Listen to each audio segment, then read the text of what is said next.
pernapasan. Yang pertama, lubang hidung adalah awal dari saluran pernapasan ayam. Lubang hidung berfungsi mengambil udara untuk bernapas. Terdapat bulu-bulu halus di dalamnya yang digunakan untuk menyaring udara, bakteri, dan kotoran yang masuk. Kedua, laring adalah organ yang paling dekat dengan trakea. Berfungsi dari laring antara lain mencegah masuknya benda asing ke dalam laring.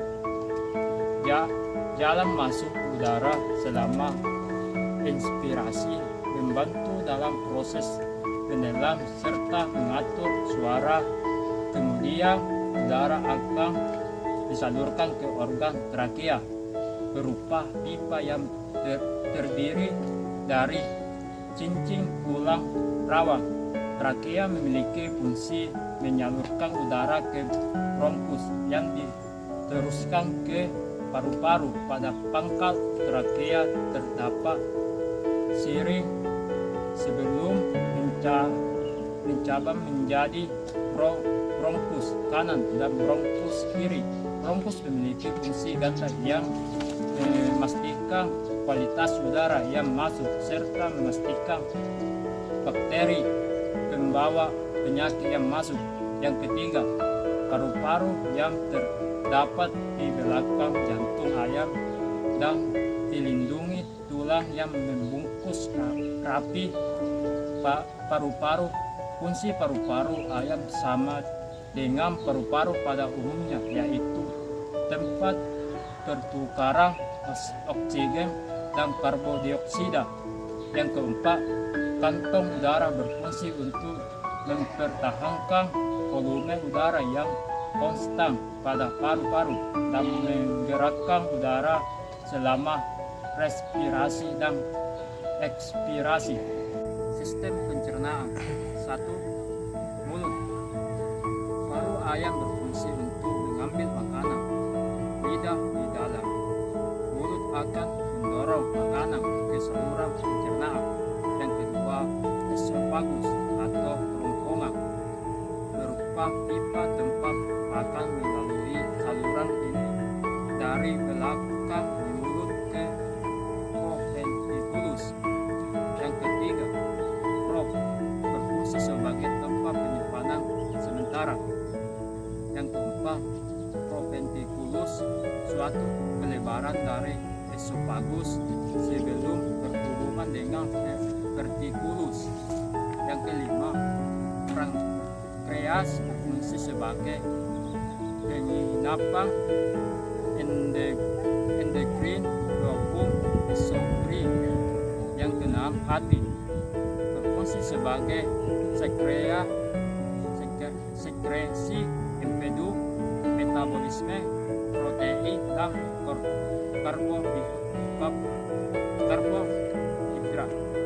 Yang ketujuh, usus halus merupakan saluran panjang yang berawal dari lubang keluar otot dan terdapat 3 bagian, yaitu duodenum, jejunum, ileum, serta terjadi absorpsi zat makanan. Yang kedelapan, usus besar berfungsi membantu mencerna makan yang memiliki kadar serta asam yang tinggi melalui aksi asam renik di dalamnya. Yang kesembilan, kloaka berfungsi sebagai lubang pengeluaran sisa pencernaan pada ternak unggas. Sistem reproduksi pada ayam betina. 1. Ovarium terdapat di daerah kranial ginjal di antara rongga dan dada dan rongga perut. Pada garis punggung sebagai penghasil ovum terdiri dari kurang lebih 1.500 folikul yang menempel pada permukaan ovarium dengan perantaran tangkai yang tertanam di dalam jaringan ikat yang berpembuluh darah dan ovarium. 2. Ovida merupakan saluran yang menghubungkan ovarium dengan vagina dan berakhir di kloaka.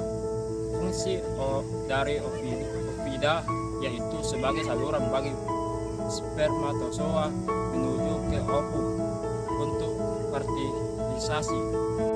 Ketiga, infundibulum merupakan bagian dari kranial atau depan dan teratas dari ovida dengan panjang 19 cm, berfungsi sebagai tempat ovulisasi, fertilisasi, dan pemasaran ovum. Yang keempat, magnum merupakan saluran lanjutan dari ovidum terpanjang sekitar 33 cm. Magnum berfungsi untuk proses perkembangan telur, tempat disekresikan argumen telur serta menghasilkan albumin sehingga memiliki dinding yang tebal dan berlipat. Yang kelima, istimum memiliki panjang 10 cm dengan diameter yang lebih kecil daripada magnum. Bisa disebut dengan penyempitan. Stimum berfungsi sebagai tempat terbentuknya membran sel atau selaput gerabah lunak. Yang keenam, uterus merupakan bagian ovidum yang melebar dan berdinding kuat dengan panjang 10-12 cm.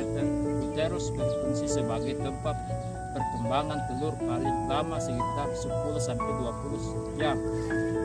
Yang ketujuh, vagina merupakan bagian paling belakang dari ovidum dengan panjang 12 cm.